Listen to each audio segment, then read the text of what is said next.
Paulo Duterte, 49 years old, panganay na anak ni Rodrigo Duterte at Elizabeth Zimmerman. Siya ang representative ng Davao City's 1st District. Kasal siya ngayon sa pangalawa niyang asawa na si January Navarez. Meron siyang 5 anak.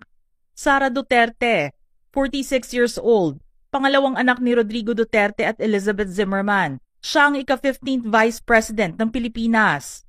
Naging mayor din siya ng Davao City ng 2 termino noong 2010 at 2016. Kasal siya kay Man Scarpio at meron silang 4 na anak. Sebastian Baste Duterte, 37 years old, pangatlong anak ni Rodrigo Duterte at bunsong anak kay Elizabeth Zimmerman. Siya ang kasalukuyang mayor ng Davao City. 3 ang anak niya na 2 ay galing sa live-in partner niya. Nakarelasyon din ni Baste si Ellen Adarna. Veronica Kitty Duterte, 20 years old, pang-4 na anak ni Rodrigo Duterte at unang anak kay Hanilet Avencena. Isang very active influencer at base sa kanyang social media ay mahilig siya sa cosmetics at modeling. Mira Duterte, 6 years old.